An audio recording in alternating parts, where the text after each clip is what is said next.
evangélicos e católicos rezam em línguas estranhas.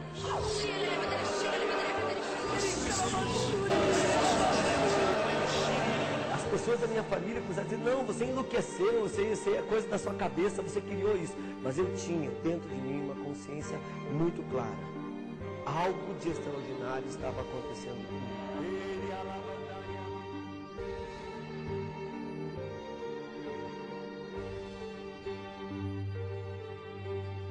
Pessoas em transe, que pela fé vão ao chão.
Boa noite, igreja.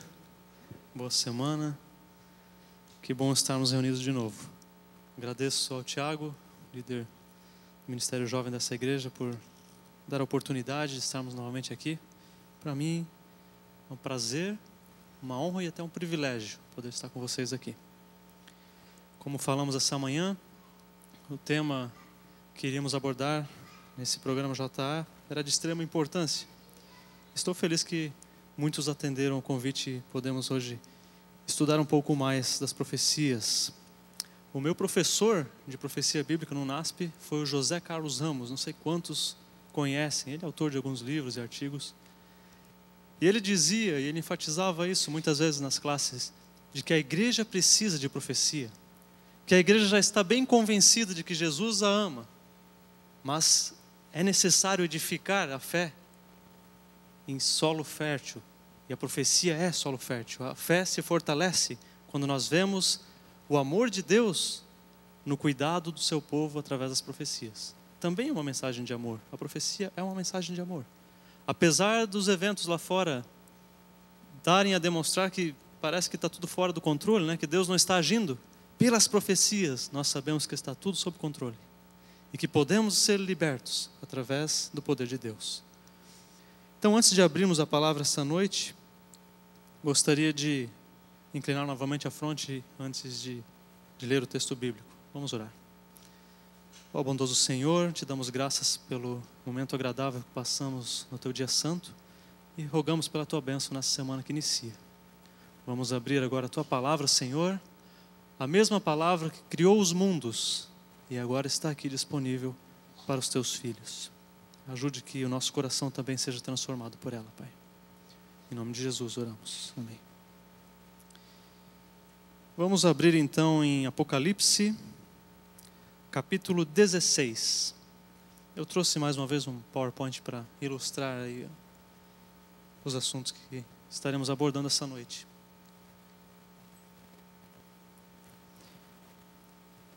Lá no computador há uma pasta chamada JA, né? E ali dentro tem um PowerPoint. Sabe que até mesmo Ellen White, ela enfatiza isso, quão necessário, quão importante é pregarmos profecia na igreja. Porque nós estamos em guerra, e quem está em guerra deve estudar as táticas do inimigo. É parte da guerra, não é? Então nós, como povo de Deus, nesse grande conflito espiritual, teremos que estar bem certos, bem firmes na profecia bíblica. Ok, aqui está. Nós vamos falar hoje sobre os 3 espíritos imundos de Apocalipse 16.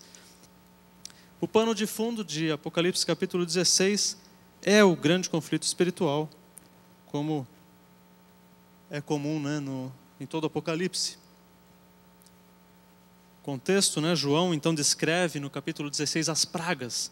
E entre a descrição dessas pragas, ele faz o que é chamado teologicamente de versículo parentético, né, ou interlúdio profético.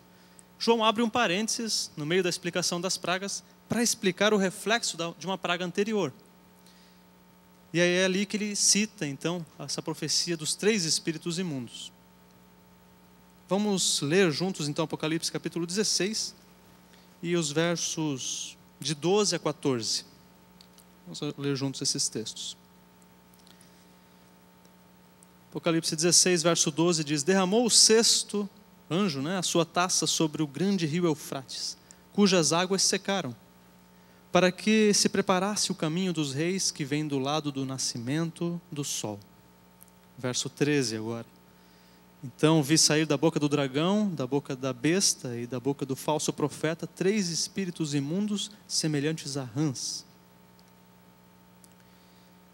E o verso 14: porque eles são espíritos de demônios, operadores de sinais, e se dirigem aos reis do mundo inteiro, a fim de ajuntá-los para a peleja do grande dia do Deus Todo-Poderoso.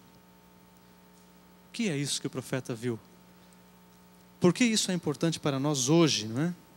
Então, para quem conhece interpretação profética, né, o que é cada símbolo, e isso você sabe que não é uma interpretação individual, é algo que a própria Bíblia nos traz, né, os significados dos símbolos proféticos. Então nós não podemos ir a fundo nisso hoje, mas sabemos então por esses simbolismos que a própria Bíblia nos dá, que Jesus é o rei que vem do Oriente, no verso 12, com os seus anjos.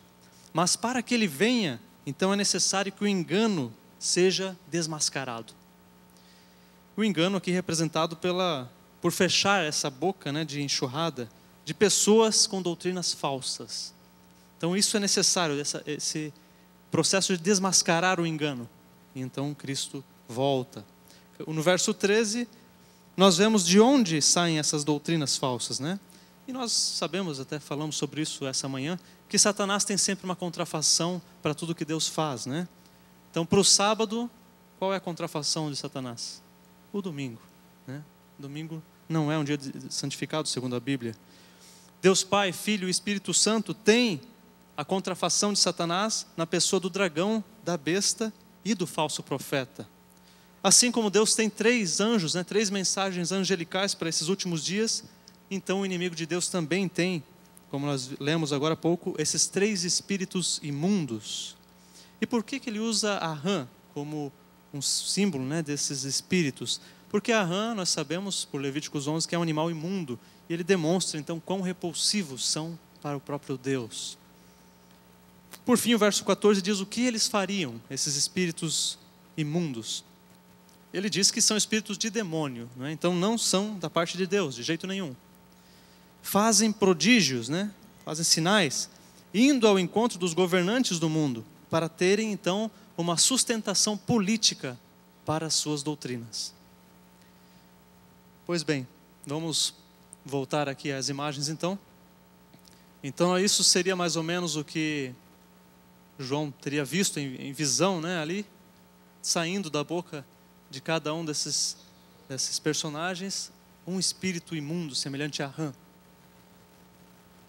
Quem são a besta, o falso profeta e o dragão?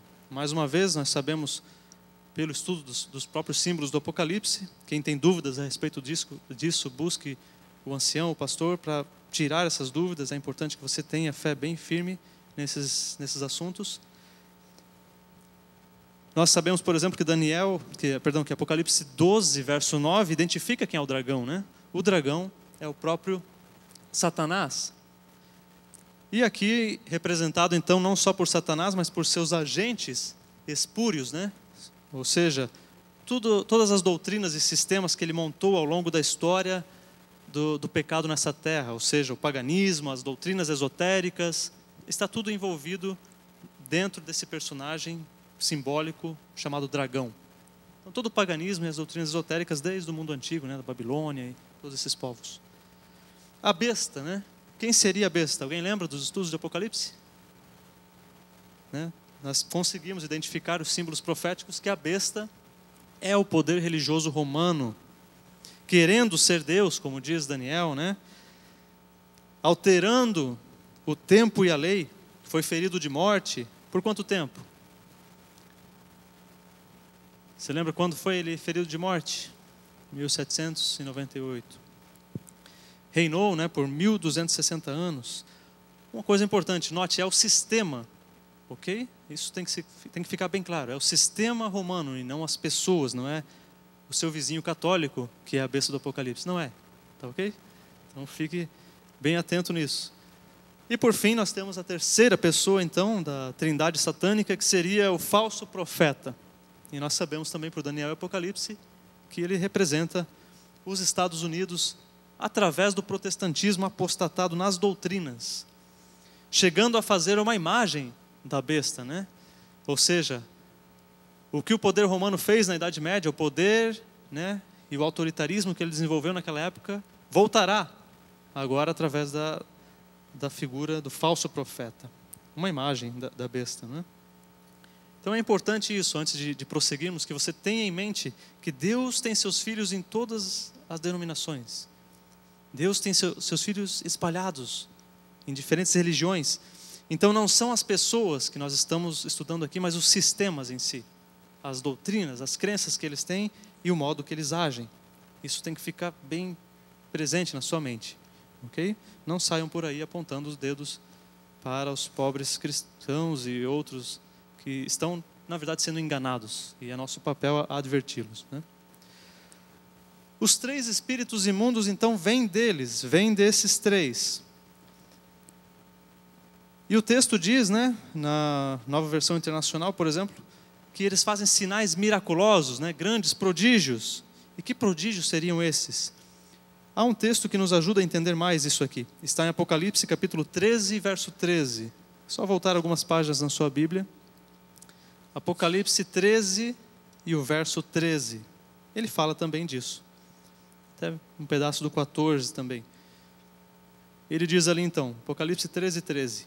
Também opera grandes sinais, de maneira que até, o quê?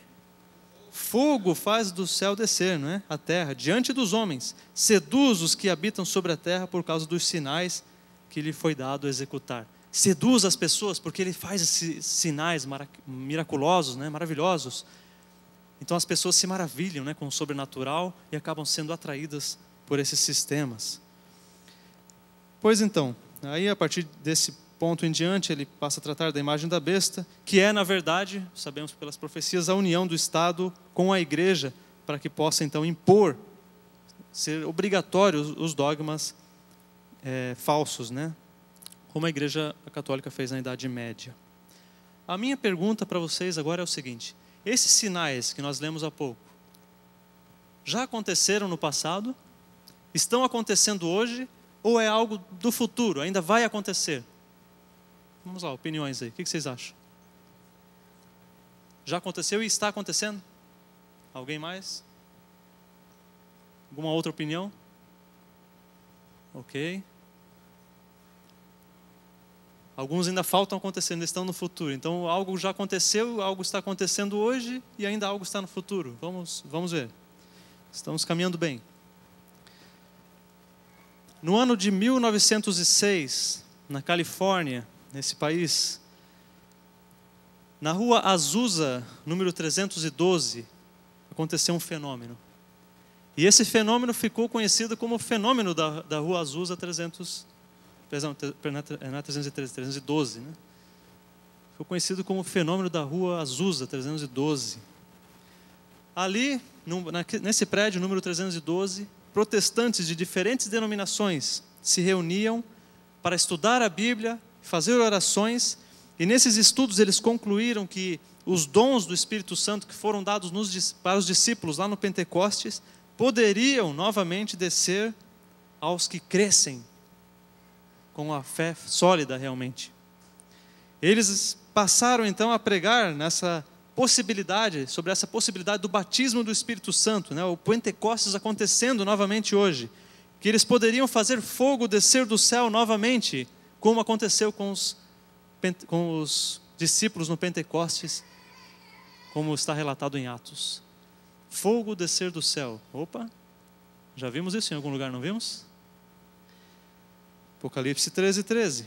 Foi a partir de então desse movimento, através desse fenômeno do batismo do Espírito Santo, que começou o movimento pentecostal oficialmente, pregando curas, milagres, né?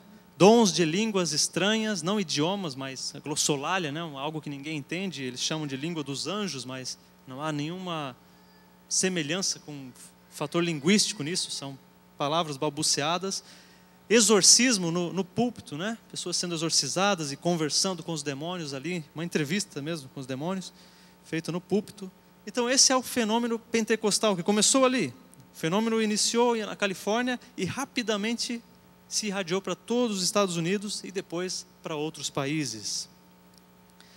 No Brasil, a história foi mais ou menos assim. Em 1910, 2 missionários foram chamados por um pastor pentecostal, e esse pastor disse para eles: olha, eu tive um sonho essa noite, foi uma visão de Deus. Eles têm muito disso também, uma visão, estou profetizando, né? Há muito disso nesse movimento. Isso, revelação, exato. E esse pastor chamou esses missionários e disse: olha, Deus me mostrou o globo terrestre e me apontou um lugar que se chama no mapa Para. E vocês dois devem ir para esse lugar e pregar o fenômeno pentecostal. E os dois começaram então a pesquisar que lugar era esse e descobriram que era Pará, no Brasil, estado do Pará. E esses 2 missionários, Daniel Berg e Gunnar Wingren, foram para Belém do Pará e começaram a frequentar a igreja batista local. E se tornaram amigos do pastor e começaram a desenvolver ministérios e começaram a pregar. E nas suas pregações começaram a acontecer fenômenos estranhos, falaram em línguas, expulsão de demônios, e o pastor Batista ficou preocupado, disse: epa, pode parar. Eu até acredito que haja milagres, que Deus pode expulsar demônios e que existe o dom de línguas, mas línguas como idiomas, né? Não essa bagunça que vocês fazem aqui. Uma bagunça mesmo, pessoas gritando no templo, outras rolando pelo chão. E eles foram advertidos, porém não desistiram, continuaram pregando e os sinais continuaram acontecendo até que o pastor decidiu expulsá-los da igreja batista. E esses missionários, junto com grande parte da congregação, fundaram em Belém, no ano de 1910, a primeira igreja pentecostal no Brasil, a Assembleia de Deus. Então a Assembleia de Deus é uma dissidência da igreja batista e começou ali em Belém do Pará. Hoje no Brasil, em cada esquina você vê um bar e uma Assembleia de Deus também. Hoje é comum. É a maior igreja pentecostal do Brasil. Mais de 5 milhões de membros. Então, foi realmente um fenômeno. No mesmo ano, um descendente de italiano nos Estados Unidos também se tornou pentecostal aqui nesse país e recebeu a missão de ir pregar o pentecostalismo no Brasil. Seu nome, Luiz Francescon. E ele foi então para a cidade de Santo Antônio da Platina, no Paraná, e aconteceu a mesma coisa que aconteceu lá em Belém. Começou a pregar em fenômenos e foi expulso da igreja, e com ele levou muitos membros, e ele fundou ali, naquela cidade, a igreja Congregação Cristã do Brasil. Foi a segunda igreja pentecostal a nascer na nossa nação. Uma dissidência da igreja presbiteriana, hoje conhecida como a igreja do véu, né? As moças têm que usar véu e tudo aquilo, vocês já conhecem como é que é. Mas é uma igreja de raiz pentecostal, onde há todos esses fenômenos também. Logo depois ele saiu do Paraná e foi para São Paulo, e lá ele teve muito êxito também, e a igreja cresceu muito. Até que na década de 50 chegaram em São Paulo os missionários da American Four Square Gospel Church, ou a Igreja do Evangelho Quadrangular. E eles fundaram ali a primeira igreja do Evangelho Quadrangular, no Brasil, em São Paulo, na década já de 50. Sobre a influência desses missionários da Igreja Quadrangular, surgiram outras igrejas dissidentes, né, a partir da Igreja Quadrangular. Vamos lá. Que foram a Igreja Brasil para Cristo e a Igreja Deus é Amor. Foram igrejas que surgiram a partir do movimento quadrangular e fundaram suas próprias denominações. Sentado num desses barracões de evangelismo da Igreja Quadrangular, estava um rapaz, um moço, que já havia sido católico, umbandista, já havia sido espírita, pai de santo, menino de Deus, e agora era evangélico. E sobre a influência do movimento pentecostal, ele decidiu fundar também agora a sua própria igreja. E pelo fato de ter passado por várias religiões, ele decidiu chamar essa igreja com um nome especial, a Universal do Reino de Deus. Universal, porque ele já havia visto todas as religiões e agora ele tinha a religião correta, né? O nome dele, Edir Macedo Bezerra. E ele foi alguém especial dentro do movimento pentecostal, porque ele iniciou no Brasil algo que aqui nos Estados Unidos já estava fazendo muito sucesso, que era o evangelismo televisivo, né? Juntamente com a teologia da prosperidade. O que é a teologia da prosperidade? Você dá e Deus te dá. Se você não dá, Deus não te dá, né? E é assim mesmo. Quanto mais você dá, mais Deus te dá. É bíblico isso? Não, né? Pois ele prosperou com a teologia da prosperidade, olha só. Prosperou tanto que ele saiu até na revista aí como um dos pastores, né, que tem a maior fortuna aí em reserva. Pois bem, seu cunhado, depois de uma intriga financeira, né, ele ajudava na administração da igreja, ele saiu da Universal, o cunhado do Edir Macedo, e decidiu fundar então a sua própria igreja, a Internacional da Graça de Deus, R.R. Soares, cunhado de Edir Macedo, né? Ele fazia parte da Igreja Universal, mas tiveram uma briga lá por questões financeiras. E ele pensou, vou fazer a minha própria e ali eu ganho mais, né? E assim por diante. E foi assim que o movimento cresceu e se expandiu, né? Então nós vemos uma explosão de igrejas pentecostais, não só no Brasil, isso é um fenômeno mundial, né? Sara, Nossa Terra, Renascer em Cristo, Bola de Neve, agora com uma ênfase mais jovem, né? Então há para todos os gostos. Estávamos conversando isso hoje na casa do Marcos, né? Há igreja hoje para todos os gostos. E há tanta igreja pentecostal que já faltam até nomes para elas, chegando a extremos. Eu anotei alguns aqui. A Igreja Pentecostal do Cuspe de Jesus.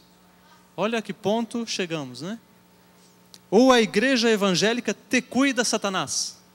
Eles também já... Isso é interessante, porque na verdade eles falam mais do diabo do que de Jesus mesmo nos seus cultos, né? É bem interessante isso. Ou a Igreja Jovem Jesus é o cara. Então, já beira ao ridículo, né? Já começa a blasfemar realmente. Um ex-pastor da Universal, hoje em dia é o grande bambambam, né, do movimento pentecostal no Brasil, fazendo muito sucesso. Pode voltar lá. Com a Igreja Mundial do Poder de Deus. Essa é a igreja do momento. Pastor Valdemiro Santiago, ex-pastor da Igreja Universal também, né? Decidiu fundar a sua própria. ênfase nos milagres também, e o segredo do seu sucesso é que ele permite maior participação nos lucros para os pastores que são eficientes. Então ele acaba motivando os pastores mais e a igreja cresce mais. É assim que funciona ali dentro. E ele chega também a blasfemar, né, dizendo que o dízimo, por exemplo, deveria ser 10% ao Deus Pai, 10% ao Deus Filho e 10% ao Deus Espírito Santo. Então o dízimo é 30%, deveria ser, na verdade, segundo a teologia dele. Então olha a que ponto nós chegamos, né? Mas na verdade eles prosperam muito, porque como nós lemos no texto bíblico, as pessoas ficam fascinadas com o sobrenatural, né? Milagres acontecendo, pessoas falando em línguas, isso, as pessoas se maravilham com essas coisas, né? E acabam sendo atraídas, né? Perdão? Misticismo, exatamente, é isso que atrai muito da atenção. E eles prosperaram, tiveram muito sucesso. Hoje, no Brasil, cerca de 90% das igrejas protestantes são pentecostais. Então você pega o Brasil, maior parte do Brasil é católica. Pega a faixa protestante, desses, 90% é pentecostal. Olha que ponto nós chegamos. Então, olhando para isso, né, olha esse PowerPoint aqui, nós vemos uma verdadeira Babilônia, né, uma confusão aí de igrejas e movimentos. E, por incrível que pareça, já existem os pentecostais adventistas. Você sabia disso? Já existem. Os adventistas da promessa. Então, eles guardam o sábado, mas você chega no culto e o pessoal está rolando no chão, rindo, e outro gritando, outro falando em língua, aquela coisa toda. E hoje, dentro do movimento cristão protestante, já não existem mais diferenças doutrinárias. Antigamente existia uma maior diferença doutrinária que separava uma igreja da outra, uma doutrina da outra. Mas hoje o cristianismo se divide em igrejas tradicionais e igrejas renovadas ou pentecostais. Essa é a divisão do protestantismo, do cristianismo protestante hoje. E podemos até incluir o catolicismo também. Então nós vemos os tradicionais e os renovados. Eu tenho um amigo meu, lá de Joinville, é muito forte a presença alemã na cidade. Então há igrejas luteranas também bem distribuídas ali.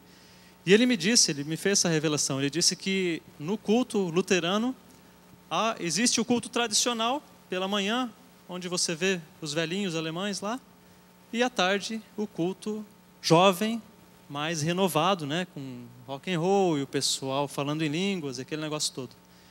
Então é assim, dentro das próprias igrejas, né, há essa divisão já, o tradicional e o renovado.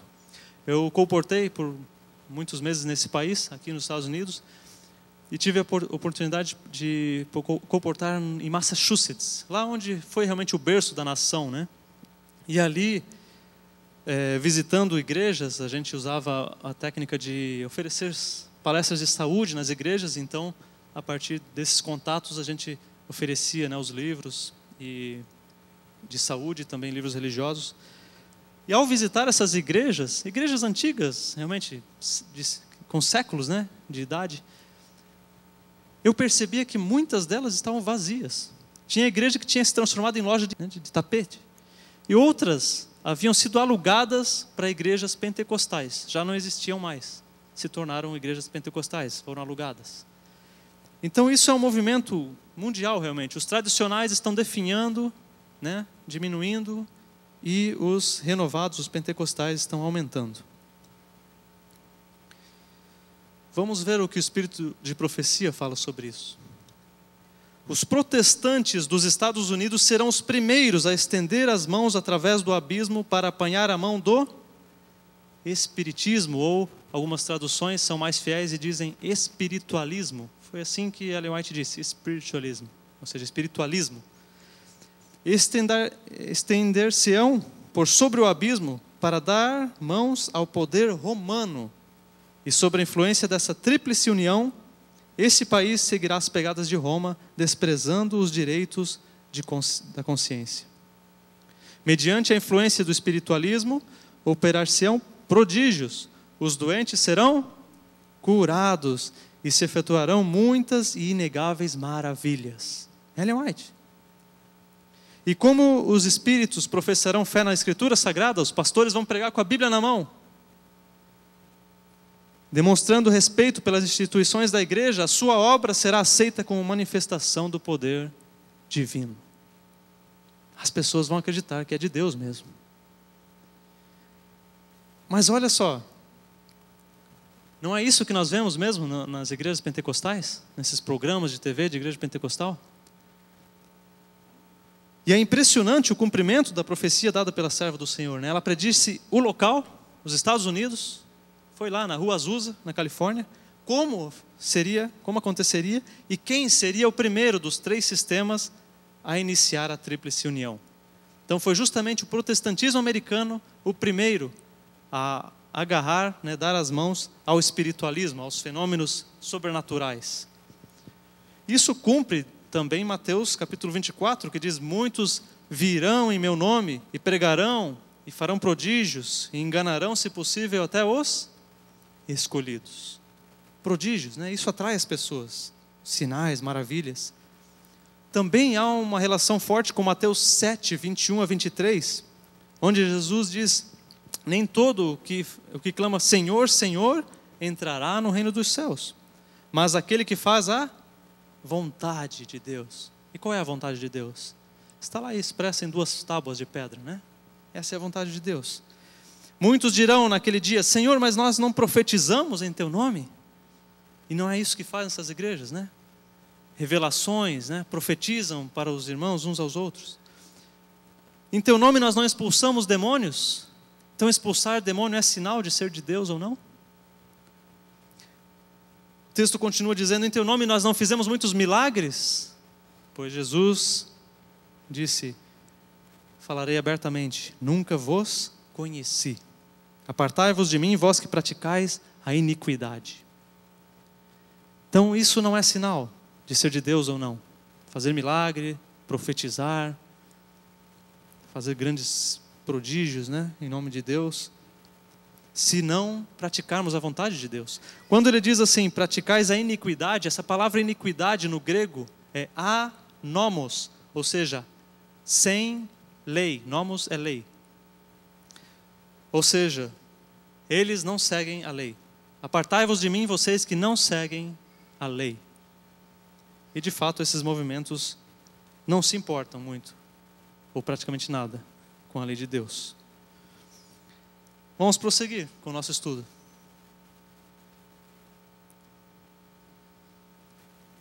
Em 1966, um grupo católico da Universidade de Duquesne, na Pensilvânia, aqui nos Estados Unidos, começaram também a fazer reuniões de oração e conversas sobre a fé. Passaram então a orar pela experiência do Pentecostes, como aconteceu com os discípulos, e assim iniciou, como aconteceu na Rua Azusa, o movimento que no começo era chamado de Movimento Católico Pentecostal, mas hoje é conhecido como o Movimento da Renovação Carismática Católica. No Brasil, ele inicia em 1969, através de um missionário jesuíta norte-americano chamado Padre Edward Gottberg. A Renovação Carismática Católica ela tem sofrido críticas da Cúria Romana, mas, por outro lado, ela tem sido um instrumento vantajoso para a Igreja Católica, diminuindo a apostasia dos seus membros para as igrejas evangélicas e também propiciando o avanço do ecumenismo, ou seja, a união das religiões, né? Por quê? Porque se um pentecostal percebe que um católico está passando pela mesma experiência, né? Fala em línguas, recebe revelações de Deus, né? Expulsa demônios, ele pensa, uau, esse é dos meus, né? É meu irmão. Pode até acreditar na Virgem Maria, mas olha só, o Espírito Santo está usando ele também. E já existem, pasmem, no Brasil, cultos conjuntos de Assembleia de Deus com renovação carismática. Pentecostais e católicos juntos, no mesmo culto, falando em língua e rolando pelo chão dentro da igreja. Já chegamos a esse ponto. Já está assim o avanço da união das igrejas. Então, se eles manifestam o mesmo dom, são de Deus também. Essa é a filosofia que eles seguem, não é? Então, dentro do próprio catolicismo, o pentecostalismo está presente. Os mesmos fenômenos.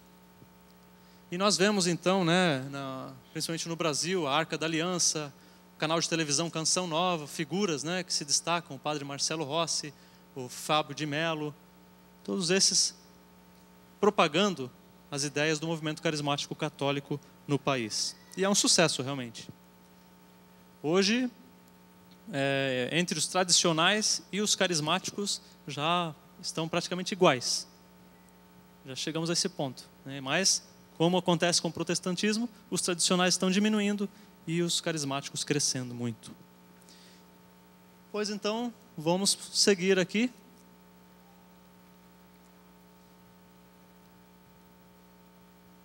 E vamos falar um pouco sobre o espiritualismo. O espiritualismo, então, como nós falamos, dentro do aspecto que envolve as religiões pagãs tradicionais, né? Desde as épocas dos povos antigos, incluindo aí as religiões orientais, medicina alternativa com elementos espiritualistas. essas tradições pagãs do passado hoje retornam com uma nova roupagem, né? É o espiritismo ou o espiritualismo moderno que começa também a se propagar no século XX. Nova era, como nós falamos essa manhã aqui, sociedade teosófica, fé Bahá'í, foi falado essa manhã também aqui, a astrologia, que nada mais é do que um resgate dos costumes babilônicos lá, a moderna bruxaria, né? Wicca, também é um resgate do passado, de tradições pagãs do passado, com uma nova roupagem agora, né? A bruxa do bem, a bruxa branca. E aí está também Harry Potter difundindo entre os adolescentes e os jovens essas ideias de que você pode usar a bruxaria para o bem. Esoterismo, Reiki, né? Quem conhece as doutrinas do Reiki, pela manhã, se você faz exercício, vai encontrar alguns abraçados na árvore ou encostados em árvores, porque eles creem que podem tirar a energia que existe nesses seres e você acaba tendo uma saúde melhor espiritualmente. Yoga, e há tantos aspectos, poderíamos falar aqui por horas e horas, né? Tudo no mesmo guarda-chuva da nova era. Ali temos, né, várias gravuras aqui mostrando, até mesmo o kardecismo, né? Chico Xavier foi um grande propagador do kardecismo, do espiritismo kardecista no Brasil. E o Brasil hoje é o maior país espírita do mundo. E hoje, se por um lado o carismatismo e o protestantismo pentecostal atrai principalmente as massas pobres, o espiritualismo moderno atrai principalmente as pessoas de classe alta, né? Então há até um status entre as grandes personalidades em se declarar espiritualista, né? Nova era, New Age. Eu lembro de ter visto uma reportagem na revista Veja, era uma atriz também da Globo, não lembro o nome dela. E ela disse que, falando sobre religião, ela disse que ela tem na mesa da sua sala pedrinhas energéticas que ela trouxe da Índia, e toda manhã ela lava essas pedras com colírio zodiacal. E isso concede a ela energia e sabedoria espiritual. Então eles olham para nós cristãos e ridicularizam, né, quando nós falamos que se guardamos o sábado, por exemplo, algo assim, mas lá está ele lavando pedra com colírio zodiacal, né? Então olha só, quem é mais ridículo aqui, né? Líderes da sociedade, artistas. Eu fiquei surpreso, queridos, ao descobrir que meu cardiologista no Brasil é xamã. Você sabe o que é um xamã? O xamanismo é o resgate das religiões indígenas. Eles acreditam, por exemplo, que o indígena é o povo mais puro, que não se corrompeu com a civilização moderna. Então ele possui até mesmo a religião mais pura. E nós devemos voltar a essa religião mais pura também. Então eles se reúnem no meio da floresta, fazem ali uma fogueira, fazem a dança da chuva e todo aquele negócio. É um retorno às tradições indígenas. E ali eles fumam ervas suspeitas também e recebem espíritos, têm visões. Né? Que coisa, até que, olha só, onde nós chegamos, né? E é um médico, um cardiólogo, cardiologista. Claro que hoje ele não é mais meu cardiologista, né? Mudei. Mas veja que ponto, queridos, nós estamos chegando. Ah, pois é, que perigo, né? Então é assim que está caminhando a humanidade, queridos. Hoje, Paulo Coelho, por exemplo, um bruxo declarado, né? Ele está na Academia Nacional, né, Brasileira de Letras. Olha isso. Um bruxo declarado, ele fala com espíritos e tudo mais. E nós vemos isso também muito bem difundido na mídia, né? A Globo, Hollywood, a Disney, as músicas. Estávamos conversando também alguns irmãos hoje sobre isso aqui. Então, está bem difundido mesmo. Abrange todos os aspectos da mídia, né? Eu trouxe até também aqui um vídeo, porque a última novela que foi lançada aí foi essa Salve Jorge, né? Salve Jorge ou São Jorge, né? Eu nem sei. Salve Jorge, né? Me ajudem, porque eu também não sou bem a par desses assuntos aí, mas me interessa porque está envolvido com esses temas, né? E houve uma polêmica, porque diziam que os evangélicos no Brasil estavam querendo boicotar essa novela, porque era São Jorge, né? Um deus do umbandismo e tal. Então eles não aceitavam, isso era espiritismo afro-brasileiro, eles não queriam nem assistir essa novela. Pois olha o que a autora da novela, a Glória Pérez, né? A Glória Pérez, queridos, numa reportagem também da revista Manchete, na década de 90, ela disse, comentando sobre o grande sucesso que ela tem com as suas novelas, né? Que ela, sendo espírita, por muitas vezes recebe, como se diz, psicografias, né? Entidades que ajudam ela a psicografar os temas, os assuntos das novelas, né? Então, olha só.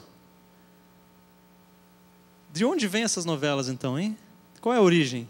Será que é da mente, da criatividade da pessoa? Não. Tem influência aí por trás.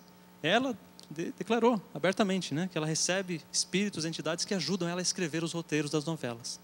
E olha o que ela disse nessa entrevista aqui, comentando sobre essa polêmica do Salve Jorge. Eu li uma nota dizendo que talvez a Globo mudasse o nome, porque os evangélicos talvez não aprovassem esse nome. Eu acho uma bobagem tão grande que nem pensei a respeito. Mas sempre os nomes que a gente escolhe são provisórios, até você ver registro, uma série de coisas, né? Mas os evangélicos assistem novelas espíritas e adoram, por que eles teriam contra Salve Jorge? Os evangélicos assistem novela espírita aí da Globo a todo tempo e adoram. O que eles têm agora contra Salve Jorge, né? Então é um chamado para nós também, queridos. Alguns de nós gostam de se entreter com as novelinhas espíritas, né? Cuidado. Cuidado. Cuidado porque tem doutrina aí por trás. Por mais que você se julgue, né? Eu sei identificar ali quando é doutrina falsa e quando não é. Cuidado. Cuidado você que está em pé. Isso é bíblico. Cuidado. Oi? Pensa, né? Isso, exatamente. Então, olho no que você está alimentando sua mente aí. Há um outro vídeo aqui. Estávamos falando sobre a questão da música, né? Essa é uma entrevista com uma cantora que tem feito sucesso ultimamente também. Paula Fernandes. Alguns já viram, né? Bombou aí nas redes sociais, como dizem ultimamente. Está bombando nas redes sociais. Então, olha o que ela disse numa entrevista também, recentemente.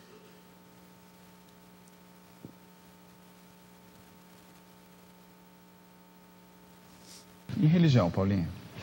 Olha, eu acredito, eu creio em Deus, acredito na reencarnação, acredito que as coisas continuam, que a vida continua. Tenho comigo que só, digamos, a doutrina espírita ou algo ligado a isso justifique muitas coisas que eu sinto. Meu dom. Não Você tem como. Espírita, não? Sim, leio algumas coisas, enfim. Mas eu acho que a gente deve pegar o que tem de bom de cada uma. Eu não tenho nenhum preconceito com religião, mesmo porque o Deus é um só. Mas para mim isso aqui continua. É o que você abraçou. Eu acho que a gente nunca está sozinho. Porque não tem condições, eu não componho sozinha. No momento em que eu estou escrevendo alguma coisa, às vezes eu leio e tem palavras que eu não conheço, eu não sei o significado. Então, de onde vem isso? De onde vem aquela menina? Exatamente. Você sente, às vezes, aquela situação... Eu gosto do espiritismo, eu queria até te fazer essa menção para te deixar mais confortável. Católico, mas eu respeito muito o espiritismo. E por isso que eu te faço essa pergunta. Você sente, às vezes, aquela situação da perspectiva onde você enxerga você? Várias, sempre, o tempo inteiro. O tempo inteiro e às vezes eu sinto, até já falei, que os meus poros são mais abertos que o normal, assim. De onde vem essa sensibilidade de perceber o mundo de uma forma diferente. É como se a gente tivesse a oportunidade de estar nessa e em uma outra dimensão ao mesmo tempo. E na outra não tem dor, não tem morte, não tem fim, né? E onde a gente pode sentir a vida de uma forma mais positiva. E eu sinto que isso interfere muito no meu momento de compor. A partir do momento que a gente começa a ter contato com algumas coisas, a gente se encontra ali, né? E eu me identifiquei muito. Eu sou uma pessoa que eu sonho muito, durmo e lembra pouco dos seus sonhos? E sonho muito. Lembra dos sonhos? Quase sempre. Acorda de maioria. noite? Sim, geralmente com música tocando na cabeça, já com letra meio que encaminhada. Meu processo de construção de música, um processo de inspiração é totalmente intuitivo, para não dizer mediúnico.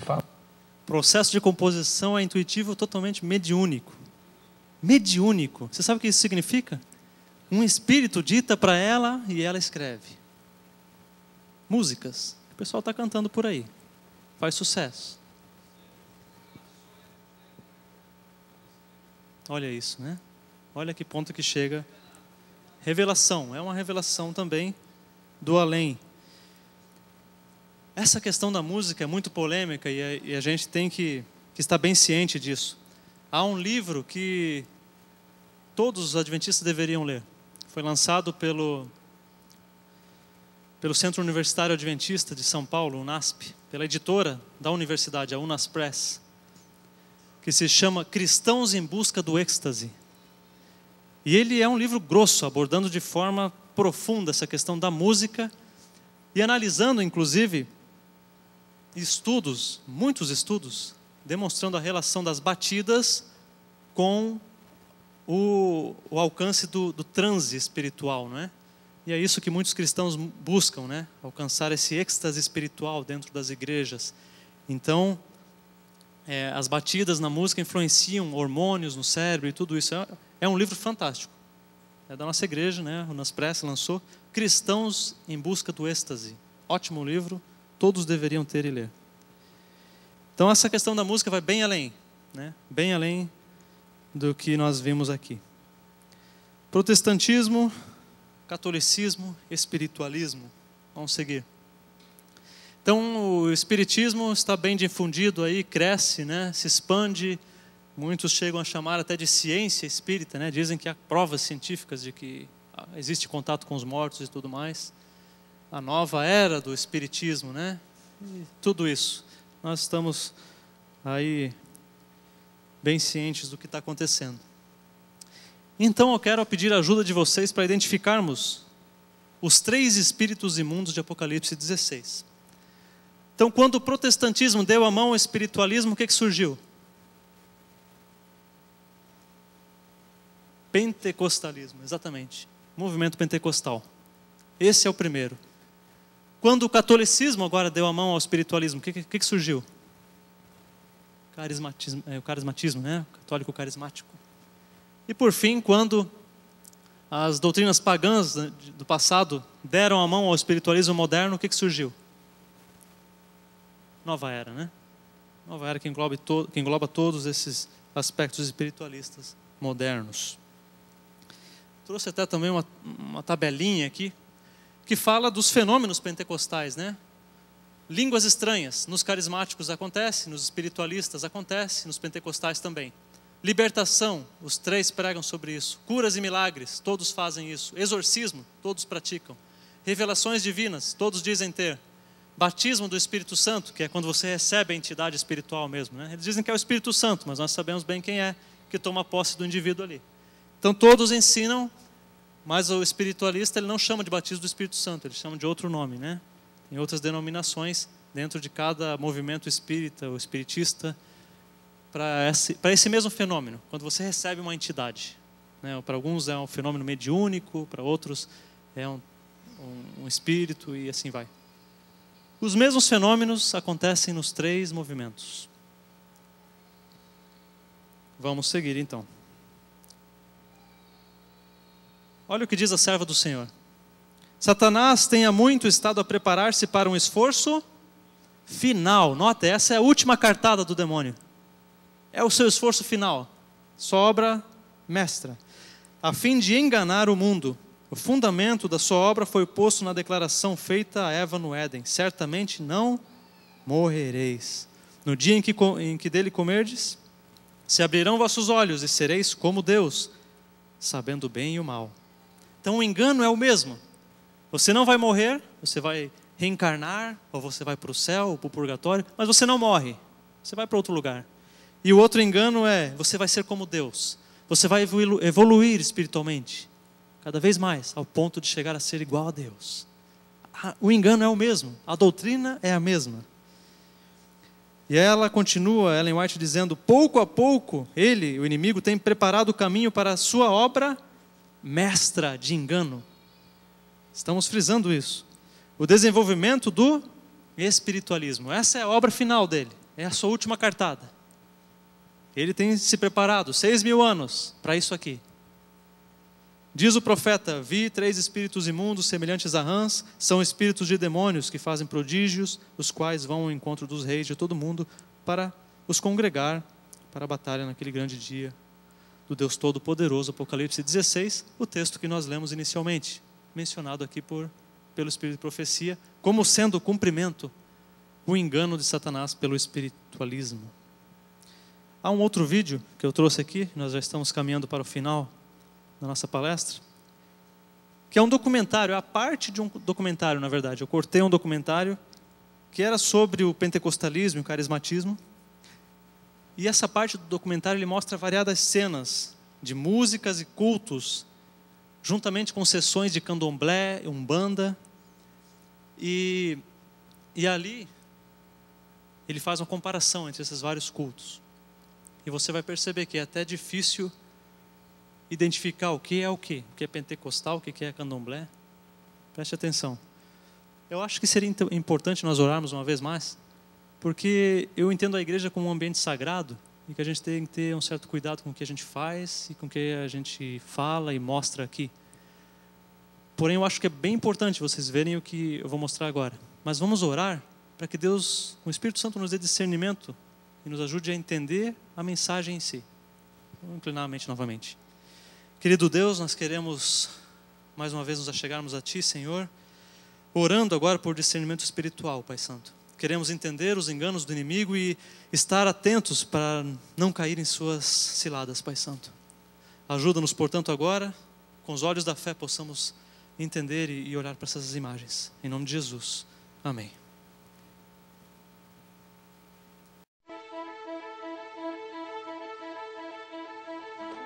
Você já deve ter visto as cenas de fervor religioso que ocorrem em igrejas católicas e templos evangélicos.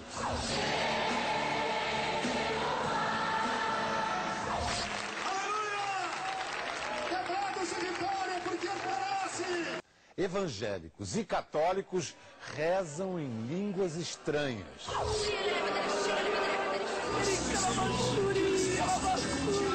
Que língua é essa que não faz sentido, que não tem significado, que parece mera repetição de sílabas? Sorocaba, São Paulo. Em outra celebração carismática, os devotos entram em êxtase.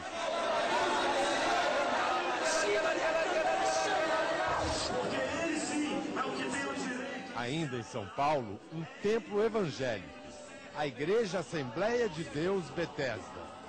É uma religião pentecostal, protestante e não católica, mas também aqui os crentes oram em línguas estranhas.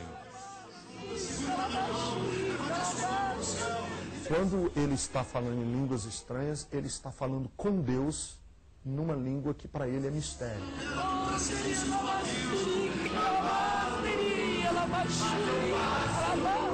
Um pastor evangélico americano, negro, quase cego, inaugurou a era moderna do movimento pentecostal.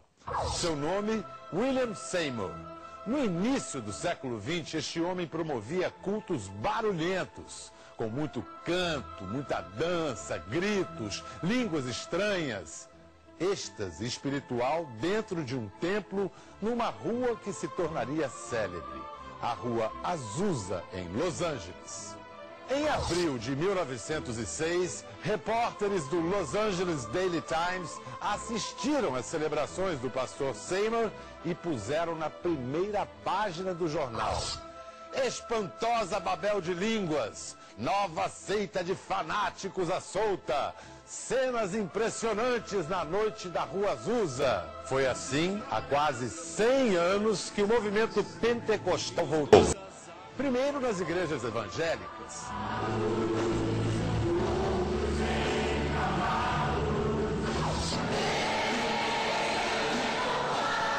Mais recentemente, nos anos 60, também na Igreja Católica. No momento que nós estamos orando em língua, é o próprio Espírito que vem e nos conduz a esse momento de oração. É uma experiência com Deus. As pessoas da minha família começaram a dizer: não, você enlouqueceu, isso aí é coisa da sua cabeça, você criou isso. Mas eu tinha dentro de mim uma consciência muito clara. Algo de extraordinário estava acontecendo comigo.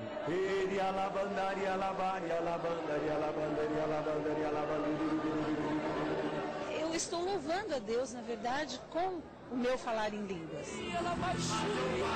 Louvado seja teu nome, Senhor. O êxtase, que nós entendemos como êxtase, é esse momento em que as minhas emoções ficam tocadas pela presença e pelo contato com o sobrenatural e com um Deus que nós acreditamos que é vivo e verdadeiro. Pessoas em transe, que pela fé vão ao chão.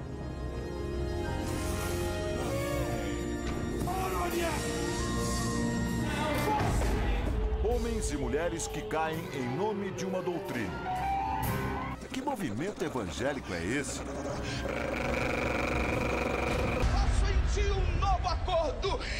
Nesta outra igreja, o pastor tem um comportamento ainda mais intenso.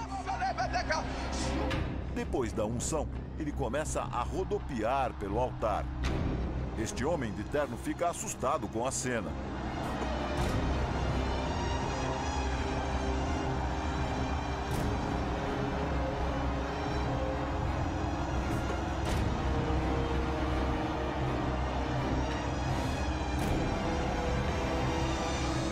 Com tantos rodopios, fica tonto.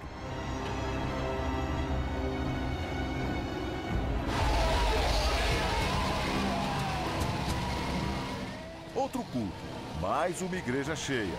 Vários pastores pulam. O que veste uma camisa laranja é o que mais se movimenta. Dá saltos altos.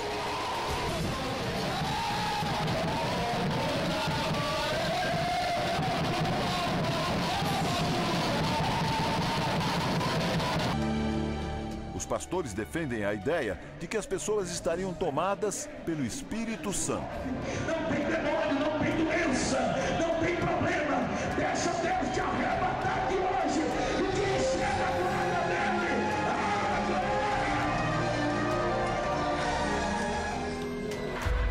As risadas, a agitação, o clima de histeria coletiva.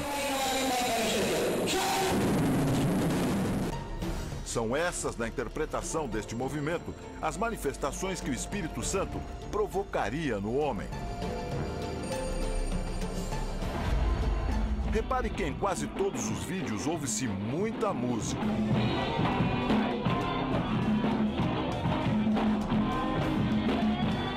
O som alto funciona como um aliado, na opinião do doutor em psicologia, Jacob Goldberg.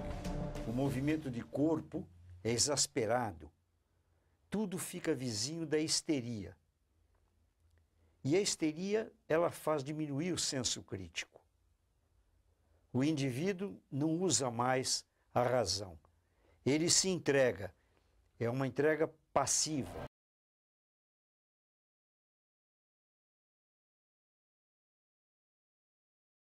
All that you have. Yes. As pessoas andam de quatro e imitam os movimentos de um cachorro. Algumas rolam pelo chão. É possível ouvir gargalhadas, gritos e até latidos. Em determinado momento, esta mulher pega o microfone e se dirige ao público. Diz que teve uma visão de Deus e que Deus estava de gravata. On the tie had a wolf howling at the moon. And the Lord said to me, will you howl for me? I said, don't ask me to do that, Lord. He said, if I ask you, will you do it? He said, if I can't ask you to do something in your own house, how are you going to do it out there? So...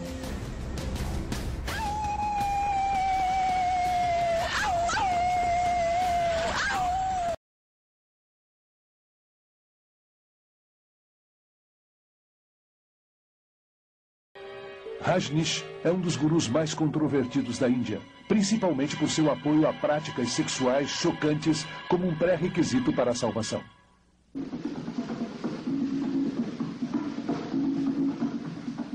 Seu tipo de yoga, chamado de meditação dinâmica, é uma combinação de hinduísmo e psicoterapia da nova era. Esse exercício exige uma respiração vigorosa, E a hiperventilação é programada para despertar a força da serpente chamada Kundalini, que, segundo os gurus, se enrolava na base da espinha.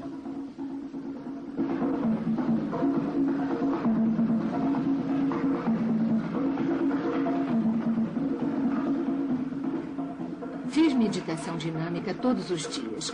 Nós chamávamos de meditação Kundalini. Começa com uma respiração catártica. Isso simplesmente para mover a energia e tirar-se da cabeça para dentro do corpo enquanto está respirando.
Ao chegar à terceira fase, quando pula e grita, quase não está mais lá. Por isso é muito difícil se lembrar do que acontece quando está lá. Acho que o mais próximo que eu poderia associar seria com a falta de consciência. Chega a um estado onde sua mente sai de seu corpo. Seu corpo está pulando sem parar. Sua voz está gritando, mas não é você que faz isso. Torna-se um com a energia. Como todas as yogas, foi criada para provocar possessão pelos espíritos hindus e assim podem romper a corrente da reencarnação. Tantra Yoga é a expressão máxima do hinduísmo. É a magia negra também chamada de branca, em que Shakti, a força Kundalini, é excitada.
Tá bom já, né?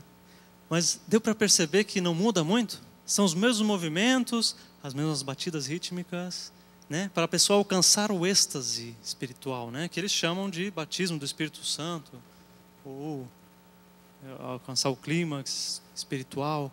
Dependendo do movimento, eles têm diferentes denominações, mas o fenômeno é o mesmo.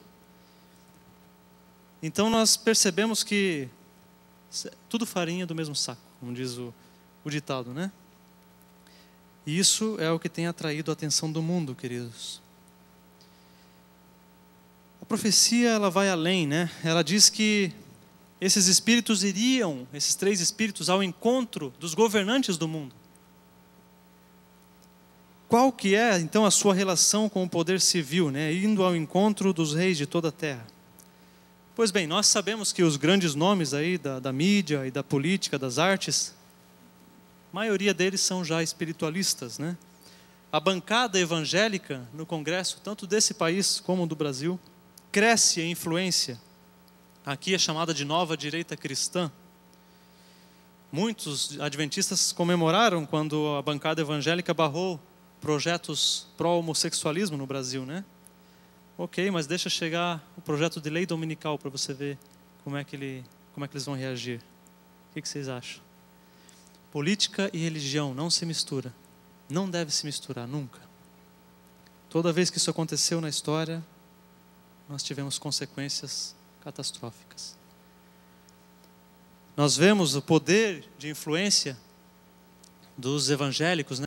Então nós vemos na capa das revistas, né, as principais revistas do país, destacando realmente como eles têm crescido em número e em influência no país. Então eles estão realmente indo ao encontro dos reis de toda a terra, né, para ter sustentação política para seus dogmas, suas doutrinas. Esse senhor aqui, Malachi Martin, ele é um erudito, um catedrático jesuíta. Ele é também antropólogo católico. E ele escreveu uma das obras mais completas sobre a pessoa de João Paulo II, chamada The Keys of this Blood, ou As Chaves deste Sangue. Não há tradução para o português. Mas ele, nesse livro, comenta os avanços do papado e como João Paulo tem sido um instrumento para resgatar o poder político e espiritual que a igreja tinha no passado e que quer retomar agora. Porque dentro da doutrina católica, o milênio de paz e harmonia, né, é o momento em que a igreja retoma o poder que ela perdeu na Idade Média. Quando a igreja fizer isso, então começa, dentro da doutrina católica, o milênio de paz e harmonia.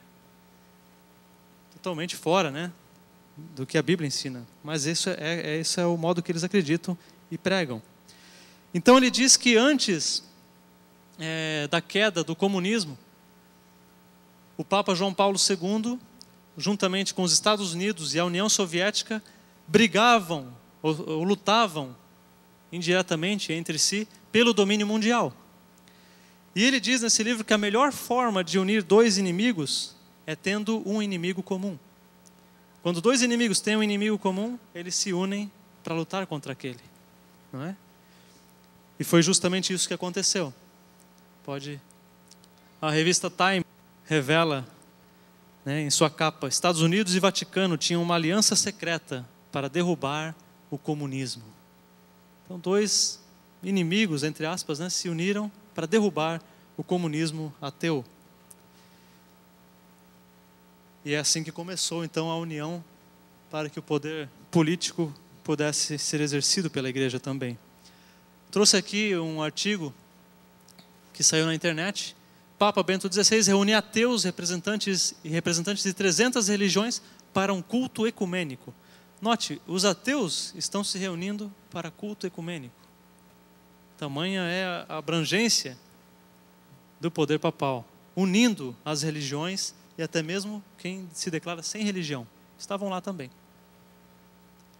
O objetivo é um só. E é muito bonito no papel, né? União das religiões para a paz mundial. Que bonito. Mas nós sabemos pela Bíblia as consequências que terá, né? Aqui o Vaticano elabora o plano de reforma econômica mundial. O que o Vaticano, que é responsável teoricamente pela espiritualidade do povo católico, está elaborando o plano econômico mundial? Por quê? Porque eles creem que eles são o representante de Deus na Terra. E como representantes de Deus, eles devem influenciar não só espiritualmente, mas civil, politicamente, economicamente. Essa é a mentalidade deles. E eles estão lutando para retomar esse poder novamente. Papa aos Estados Unidos, a comunidade internacional tem uma lei comum. Então o Papa fazendo apelo para que os Estados Unidos seja esse instrumento que aplique a lei comum. E a lei comum, de acordo com eles, são os 10 mandamentos, mas são 10 mandamentos adulterados, né? Os 10 mandamentos do catolicismo. Nós sabemos que há problemas ali. Não são bíblicos. Pois bem, Malachi Martin, ele escreveu na página 286 desse livro: o que hoje estanca o ecumenismo, o avanço do carismatismo e a progressão papal é o fundamentalismo globalista. Então, no passado, o que estancava a progressão papal era o poder capitalista americano de um lado e a União Soviética de outro, o comunismo. Mas agora, hoje, que Estados Unidos e Vaticano estão de mãos dadas, o que estanca o cumprimento total desse avanço é o fundamentalismo globalista. O que é o fundamentalismo globalista? Ele conta, ele fala aqui: algumas religiões fundamentalistas têm uma profunda e enraizada oposição que chega à inimizade por tudo que o Papa representa como homem religioso e geopolítico. Entre eles, apesar de despeito e mútuas diferenças, estão a Igreja Cristã do Advento, a Igreja Cristã de Fé Abraâmica e os Adventistas do Sétimo Dia, os quais têm virulenta oposição a Roma e a chamam de prostituta de vermelho do Mediterrâneo, ou a meretriz vestida de escarlata de Apocalipse 17. Você acha que eles não sabem a nosso respeito? Sabem tudo a nosso respeito. Essas dois outros movimentos religiosos que ele citou aqui, a Igreja Cristã do Advento e a Igreja Cristã de Fé Abraâmica, são igrejas pequenas que são descendentes também do movimento milerita, né, da década de 40 do século XIX, mas que são igrejas pequenas e que estão diminuindo em membros. Só existem aqui nos Estados Unidos praticamente, mas possuem a mesma doutrina, entre aspas, né, alguns pontos em comum conosco, inclusive a interpretação profética de que a besta é o papado, né? Pois esses movimentos, essas religiões fundamentalistas, hoje são a pedrinha no sapato da Igreja Católica. Olha o que Malachi Martin diz na página 288 desse livro. Roma os vê, esses fundamentalistas, com especial apreensão, mas sabe que se permanecerem como estão, no futuro terão apenas 2 caminhos a seguir. Ou permanecerão presos às suas fendas históricas, agarrados às suas tradições, e para eles o sábado é uma tradição, por exemplo, né? A tradição dos judeus, que nós teimamos em respeitar. Ou, como vários outros já demonstraram a boa vontade de fazer, decidirão aceitar algum tipo de fusão com as diversas tendências que avançam sobre as suas posições. À exceção disso, qualquer alívio final e satisfatório de sua situação patética deve esperar acontecimentos históricos de magnitude mundial num futuro próximo. Então, em outras palavras, ele disse, esses fundamentalistas aí, eles só têm 2 caminhos.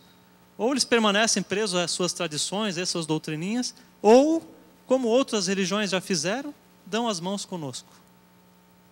Fazem uma fusão conosco. Se eles não fizerem fusão, nós vamos esperar eventos de magnitude mundial no futuro aí. É o que ele diz. Que eventos são esses? Nós sabemos bem, né? Graças a Deus que nos alertou a respeito disso, pela profecia. Então hoje, queridos, é interessante, mas o próprio termo que se usa aqui nos Estados Unidos, na chamada guerra contra o terror, inaugurada lá, 11 de setembro, né? Não se diz mais terroristas, hoje se diz fundamentalistas.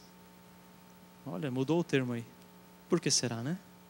Então hoje a perseguição, o problema são os fundamentalistas. Eles são o problema. A guerra contra o terror está lutando contra eles, na verdade. Se você quer saber mais a respeito desses temas, eu trouxe aqui também uma sugestão de leitura. Vamos para o PowerPoint. Aqui está. Esse livrinho, esse é pequenininho. O Dia do Dragão. Clifford Goldstein. Oh, obrigado, agradeço. Clifford Goldstein, né? Um grande estudioso aí da Igreja Adventista. Ele fala em detalhes sobre esses assuntos. É um livrinho que, em alguns aspectos, já está um pouco defasado, da década de 90. Mas ele mostra as raízes, né? e os detalhes do avanço do papado e dos 3 espíritos imundos semelhantes a rãs. Mais uma vez, queridos, o meu apelo para vocês essa noite é: lá fora, os 3 espíritos imundos avançam com poder e conquistando mais e mais. E nós, como povo de Deus, o que temos feito com as 3 mensagens angélicas? O que temos feito? Sabe, nós olhamos para esses movimentos pentecostais, carismáticos, espiritualistas e pensamos, eles são tantos e têm tanto sucesso, tanto recurso, e nós somos tão pequenos, estamos tão pouco comparado com eles, né? Mas é um engano, queridos. Nós temos o maior poder do universo ao nosso lado. Ao nosso lado, queridos. Um poder que já foi vitorioso. Ele já foi vitorioso. Nós estamos na prorrogação, né, de um jogo que já foi ganho. Então nós não temos o que temer. Sabe, Deus nos deixa vários exemplos na Bíblia de que Ele não precisa de quantidade. Ele precisa de qualidade. O que fizeram os 300 de Gideão? 300. Sabe, às vezes nós nos preocupamos muito com números na nossa igreja. E por causa disso, às vezes, partimos para aquela teoria do batismo lava rápido, né? Chegou na igreja, dá ali 3, 4 estudo bíblico e vamos batizar. Vamos lá, é número, vamos lá, vamos crescer. E aí a gente tem na igreja adventistas medíocres, infelizmente. Pessoas que nem sabem ao certo por que estão aqui. Gostaram da música, gostaram da amizade que fizeram aqui. E quando a sua fé é abalada, a sua casa não está construída em rocha, está construída em areia. Nós precisamos de adventistas que estudem a Bíblia e saibam por que estão aqui, qual o propósito desse movimento. E é por isso que a nossa igreja precisa mesmo de uma sacudidura. Infelizmente, muitos dos que estão aqui essa noite não estarão mais. Que não seja eu, que não seja você. Mas isso depende da nossa escolha, do que a gente faz com o nosso tempo. Será que estamos vendo novela espírita? Ou escutando música inspirada por espíritos? Ou estamos nos consagrando a Deus e entendendo as profecias para não ser enganados? Isso é que fará a grande diferença nesse momento. Deus precisa de qualidade para cumprir a sua obra. De qualidade, não de número. Você é um cristão de qualidade? Responde para você mesmo agora. Você aceita o desafio de hoje em diante se tornar um cristão de qualidade? É isso que Deus precisa para cumprir sua obra. E não há felicidade maior, prazer maior do que ser um instrumento de Deus. De participar das alegrias de Deus. De você poder mostrar para as pessoas essas verdades e vê-las sorrindo, ver as esperanças dela ressurgindo. Não há alegria maior do que participar das alegrias de Deus, queridos. Que você possa ser também um dos soldados nessa última grande batalha. Então acho que, não sei se há alguma dúvida sobre esse tema ou sobre um tema que já passou e nós falamos. Não sei se há tempo também para a gente falar sobre isso agora. Tiago, você que é o líder jovem aí. Se alguém tiver dúvida, no que eu puder ajudar também, eu não sou um expert. Vamos usar o microfone para que todos possam ouvir. Por que nós somos vistos pelas outras denominações como seita? Somente pelo fato de acreditarmos no espírito de profecia de Ellen White? Porque essa é uma questão bem interessante, que tem tudo a ver com o assunto, né? Exato. Porque muitas vezes nós temos talvez um medo, talvez aquele receio de se expor de uma forma profunda como adventista, porque existe um preconceito, existe um conceito mal interpretado, entendeu? Qual que é a visão do senhor como ministro do Evangelho? E está sempre pregando, está sempre estudando a palavra de Deus. Inclusive eu tenho muitos contatos com essas igrejas, como eu falei para vocês, eu tenho comportado e visito igrejas pentecostais e evangélicas, até católicas, né? Para poder fazer palestras de saúde e tal. Então, de fato, quando a gente menciona o adventismo, há uma barreira. Há uma barreira. Muitos nos veem como seitas, né? Como religiões heréticas. Até se você compra dessas livrarias evangélicas livros sobre heresias, movimentos, seitas, né? Lá está o nosso nome, em muitos desses livros, né? Eles nos consideram seitas realmente. Mas, por outro lado, temos recebido o reconhecimento de muitos teólogos de renome do mundo evangélico. Inclusive, houve uma conferência de diálogo entre a Igreja Adventista e a Igreja Luterana, a convite deles, onde eles reconhecem que todas as nossas doutrinas são bíblicas, independente de Ellen White ou não. Até mesmo o Espírito de Profecia é bíblico.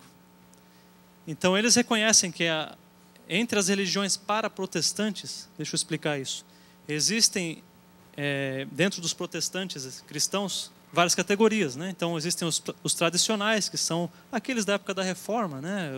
Luterano, calvinista, batista, metodista, os tradicionais protestantes.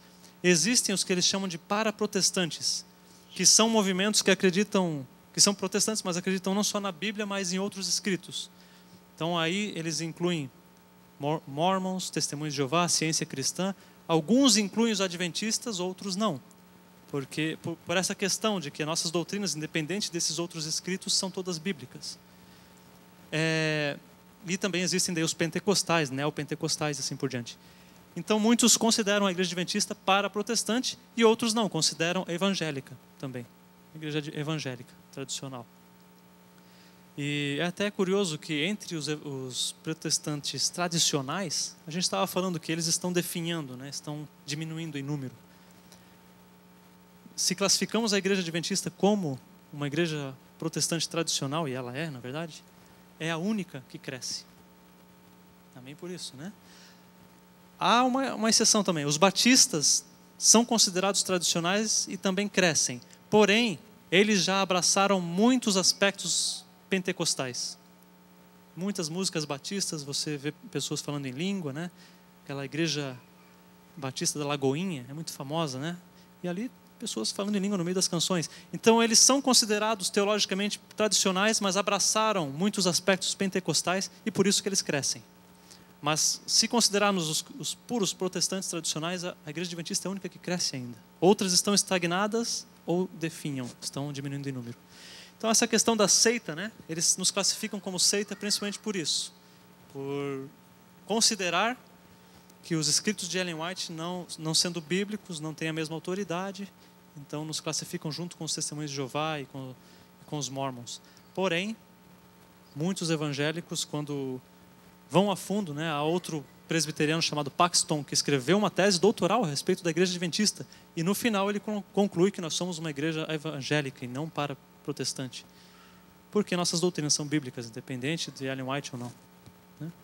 E é até uma contradição, você para pensar, eles, os pentecostais, por exemplo, eles têm o dom de profecia, né? Eles dizem que receberam revelação de Deus e a irmã profetiza para o outro irmão. E por que nós não podemos ter a nossa profetisa, né? Eles falam contra nós, dizendo que nós cremos na profetisa Ellen White, mas eles têm isso no culto todo dia. Então é uma contradição, não é? Mas, queridos, não tenham medo de serem chamados de seita. O próprio cristianismo, no passado, foi chamado de seita também. E é assim que ele começou. Portanto, não tenham medo de expor a sua fé. Você tem que saber defender a sua fé. Esse é o apelo que o apóstolo Pedro nos faz em sua carta, né? Saber dar as razões da nossa fé. Então, quando aquele testemunho de Jeová bate na sua porta, será que você treme? Ai, meu Deus, vou saber explicar agora para ele? Ou será que você se encoraja a dizer se vai ser um adventista agora? Vem, vamos estudar. Como é que é a tua reação? Você tem que estar firme, firme na verdade, né? Vamos lá, alguém mais? Não sei se respondi bem. A gente tem tempo para mais uma pergunta, então. Pode ser? Tá bom, vamos lá.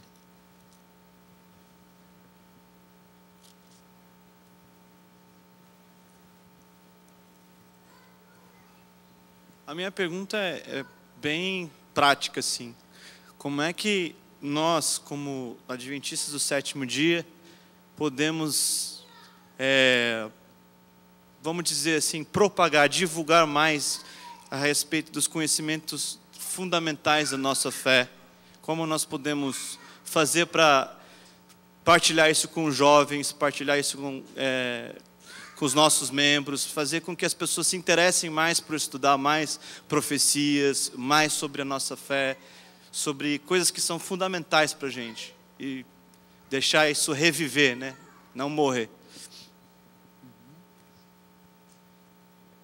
Nós temos que partir, na minha opinião, né, por um cristianismo como era nos seus primórdios, né? Um cristianismo baseado nos dons.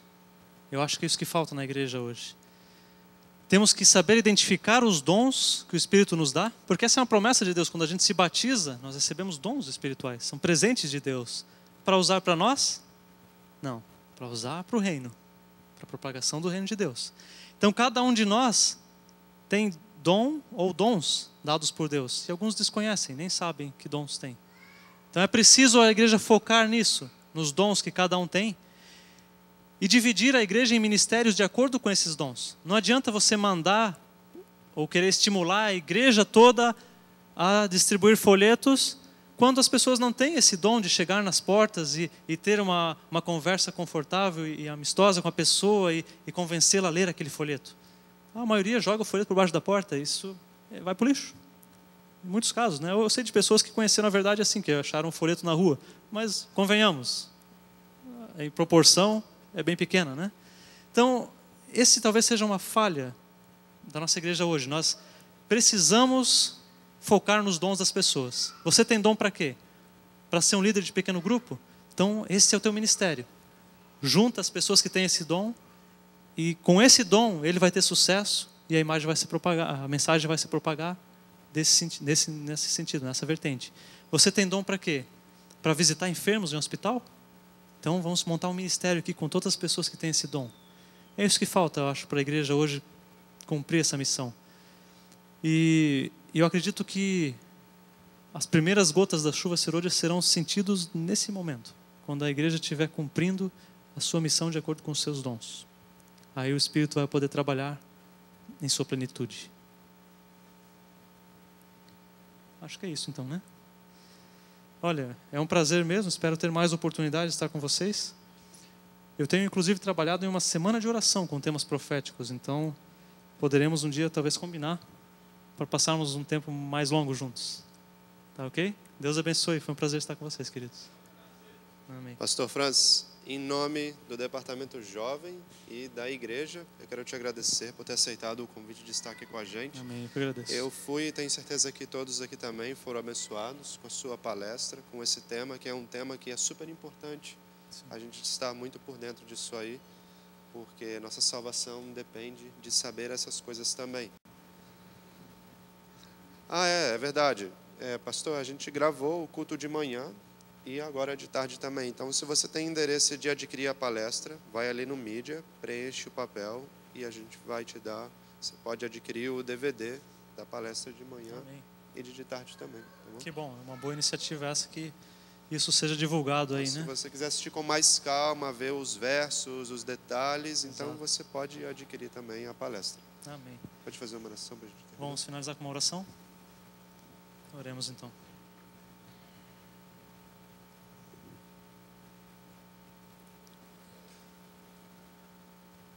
Pai nosso que estás nos céus, nós louvamos o Teu nome, grande Deus, porque só Tu és digno, Deus, de toda honra, glória.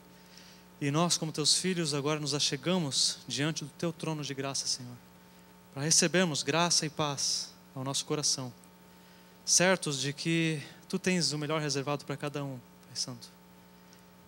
E queremos poder ser estimulados, Pai, através dos estudos que fizemos hoje aqui juntos, a poder nos aprofundar nesses assuntos e estar mais fundamentados e dispostos a pregar essa fé que nós proclamamos.